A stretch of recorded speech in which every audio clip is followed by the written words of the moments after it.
Because I have a dream that my four little children will one day live in a nation where they will not be judged by the color of their skin, but by the content of their character. I have a dream today. You want to know how I got it? I worked hard at it. I got it the old-fashioned way, probably the way you got yours. So these blanket statements about people not making a lot of money being told something about somebody to make... For Indigenous Australians, Ken Wyatt is leading a push for a referendum for the constitutional recognition of Indigenous Australians during his term of Parliament. That the problem starts with us, the non-Aboriginal Australians. It begins, I think, with an act of recognition. Recognition that it was we who did the dispossessing. We took the traditional lands and smashed the traditional way of life.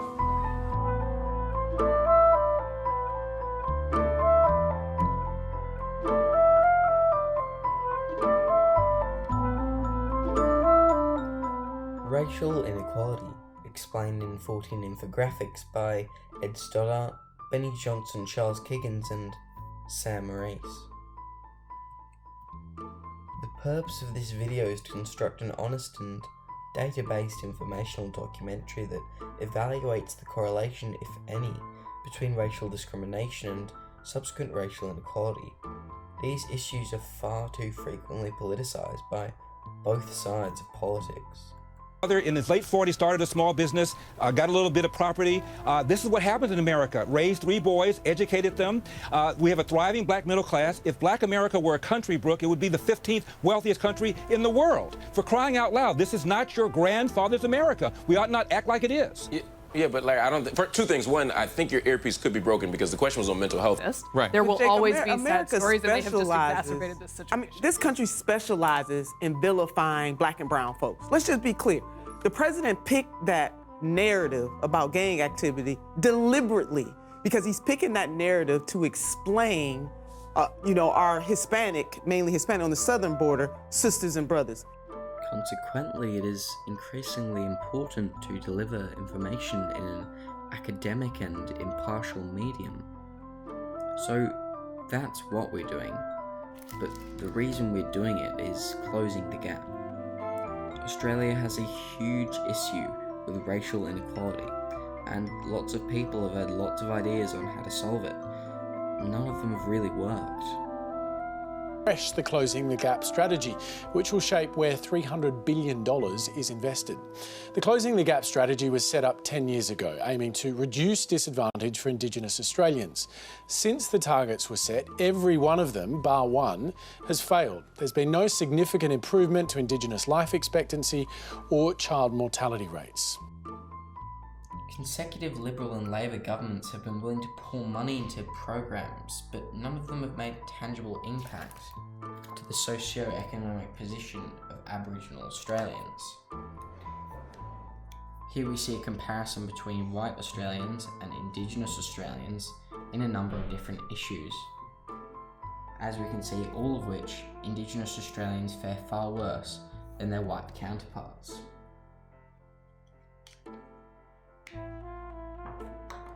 So, in order to introspectively solve this issue, we must look abroad. We will investigate what other countries have done to solve their inequality crisis and what could be implemented in Australia. So, problem number 1. You can't really quantitatively measure racial discrimination.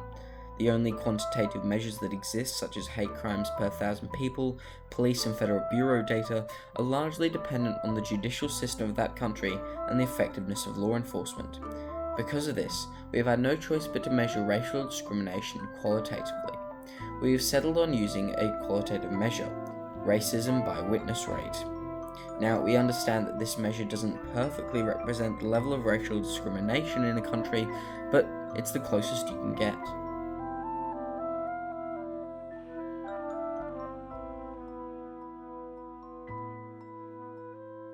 So here we have the people who haven't witnessed racism as a percentage. and here we have the lowest ethnicity's income compared to the highest ethnicity's income, scaled to 100. So assuming the highest ethnicity's income is 100, this shows the lowest ethnicity's income as a percentage of that, be it Russia, where it's about 20, or USA, where it's about 60. So now that gives us an end goal: reduce racial discrimination in order to close century-long racial inequality. But how?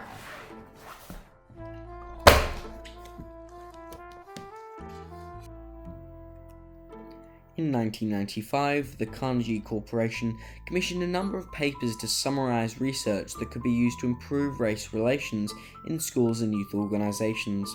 A panel of researchers comprised of Willis D. Hawley, James A. Banks, Amado M. Padillo, Donald B. Pope Davis, and Janet Schofield met and drew from these papers 13 principles for designing comprehensive approaches to improving race relations.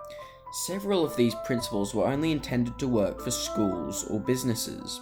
Because of this, we have chosen the 3 most universally applicable principles to be implemented on a national level.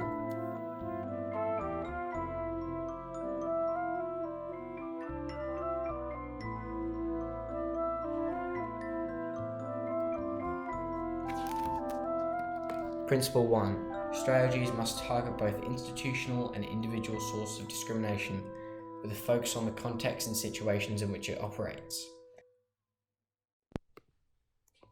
Sources of racial discrimination often find their roots and deep historic and social contexts. One cannot hope to enact change on the personal level if they do not engage in such contexts. Institutional and contextual forces that might be considered in the development and implementation of a strategy for improving intergroup relations include structures and practices such as tracking, assessment practices, or selection processes, and beliefs, stereotypes, and stories that have become part of local law. One must keep in mind that these representations, real or imagined, can be the root cause of racial discrimination in an area. Principle 2. Strategies should seek to influence behaviour of individuals and not be limited to efforts to increase knowledge and awareness. There are 2 separable but related points embedded in this principle. First, when strategies meant to improve intergroup relations do not specifically include lessons about how to act in accordance with new awareness and knowledge, they are likely to be ineffective in changing relationships. Most of us are not as competent as we need to be in our interactions with people we perceive to be culturally different. Even people with good intentions sometimes do the wrong thing. Second, prejudice and discrimination are socially influenced, thus altering our own behaviour may require that we enlist the support of others. Moreover, changing the experience of those who are the victims of prejudice and discrimination may require that we contribute to a climate of tolerance and goodwill by seeking to change the behaviour of others whose words and actions reflect racial or ethnic prejudice. Principle 3. Strategies must have the approval and sponsorship from those in positions of power. Principle 3. Strategies must have the approval and sponsorship from those in positions of authority and power. People in positions of authority and power can convey a lot more with actions than with words. The study found that in instances where respective authorities participated in race relations programs, the outcome was exponentially more effective. The study found that in instances where leadership were too busy to participate, the results were far less effective unless said leader had a pre-existing clear stance on racial discrimination. This is especially the case when it comes to politicians. When they are seen actively engaging in the community with racial issues, it has a huge impact. This is why we chose to send a letter to the Premier of WA, Mark McGowan.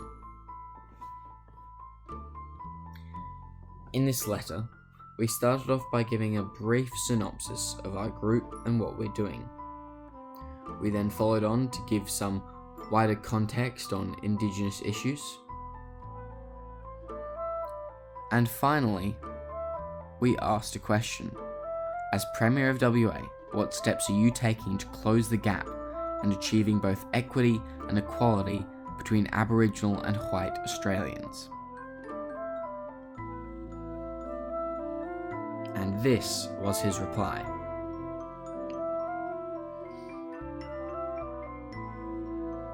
An automated response promising a further email, which didn't arrive in over 2 months of waiting. It's incredibly disappointing, especially considered politicians are compelled to answer to their electorate. Though at the same time, Mark McGowan has made a strong and known stance on racial issues, so it's not that much of an issue.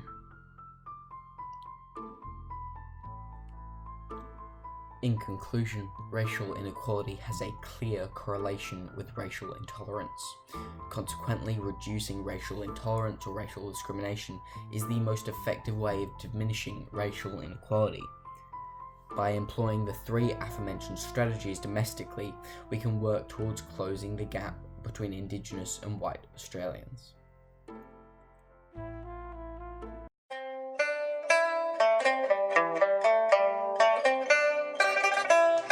One, two, three, let's switch this up. So it's actually quite important to provide an update on this video because literally as soon as I'd finished editing it and filming it, I got a typed response from Mark McGowan that had been signed by him himself. So I'll read the letter out and I'll just provide a little bit of commentary on what he's basically said. So, dear Mr. Edsel, thank you for your correspondence of 17th September 2019, seeking information on the state government's efforts to improve the social, economic, health and cultural outcomes of Aboriginal Western Australians. The McGowan government is working to deliver our priorities, sharing prosperity, which include 12 targets to deliver better outcomes, one of which targets, Aboriginal well-beings, focuses specifically on delivering better outcomes for Aboriginal people in Western Australia through aiming to reduce the overrepresentation of Aboriginal adults in prison over the next 10 years. Other targets intend to have a positive impact on the entire Western Australian community, including Aboriginal people. These include creating jobs, delivering strong regional economies, improving health and well-being of children, increasing student reading, numeracy, and participation in STEM, which is science, technology, engineering, and mathematics, increasing conservation for future generations, and reducing youth reoffending and illicit drug use. So I think that particular is in response to our question about Mark McGowan's 12 key targets. And I think they were just clarifying that it's not just on Indigenous issues, it's also on a bunch of other things. At the national level, Western Australia has been pressing for important reforms through the Refresh of Closing the Gap agenda. In 2019, I signed a partnership agreement on Closing the Gap, which is historically unprecedented formal partnership between governments and Aboriginal and Torres Strait Islander people. The agreement recognises that shared decision-making with Indigenous peoples in the design, implementation, monitoring and evaluation of Closing the Gap agenda is essential to delivering improved outcomes for Indigenous Australians. So what he's talking about here is the Close the Gap strategy, which famously or infamously failed. So he's planning on refreshing the Closing the Gap by signing a partnership with Aboriginal Torres Strait Island elders. My government is currently working with Aboriginal people around the state to develop a whole government Aboriginal affairs strategy, which will provide a clear common direction for the government's agencies' efforts in this area.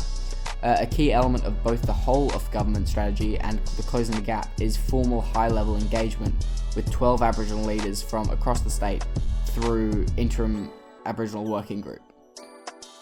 So he's just affirming that he's working with Aboriginal leaders in an unprecedented partnership between a government and an Indigenous tribe.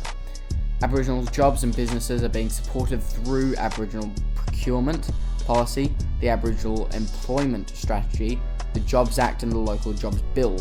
These are all bills he introduced in his previous term of Parliament. Opportunities for Aboriginal rangers, including through the plan for our parks and a range of other business development and employment initiatives, are also being pursued. As part of my government's commitment to, I believe this will be talking about what he plans to do more, because I asked that in a question. through that our priorities target new legislative reforms and programs initiatives are being introduced to reduce the overrepresentation of Aboriginal people in the criminal justice system. So he's saying that's the next step. The next step is to reduce the overrepresentation of Indigenous people in prisons. These will address the interrelated community, social and systematic factors that impact incarceration rates. One example is the recent Fines, Penalties and Infringement Notices Enforcement Amendment Bill, which will significantly reduce the number of people imprisoned for unpaid fines. Right, so he's basically making the punishment for unpaid fines more lenient, which is very good, though I'm sure private prisons lobbyists will not be very happy about that.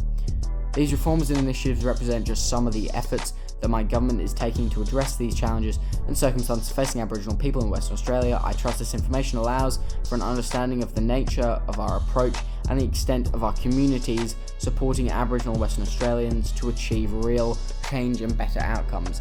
Thank you for your interest in this important matter. Yours sincerely, Mark McGowan, MLA, Premier, 11th of October 2019. Yeah, so those were just his concluding remarks on the matter. What we see here is a Premier who is committed to remain actively seized in these matters, who is committed to reducing the overrepresentation of Indigenous people in our prisons through implementing lower punishment for not paying fines, such as community service, I imagine. And it's genuinely excellent to receive a reply like this. I'm kind of a bit embarrassed that I said before that it was a bit disappointing that he didn't reply, because now he has done. But yeah, that's the update on the situation.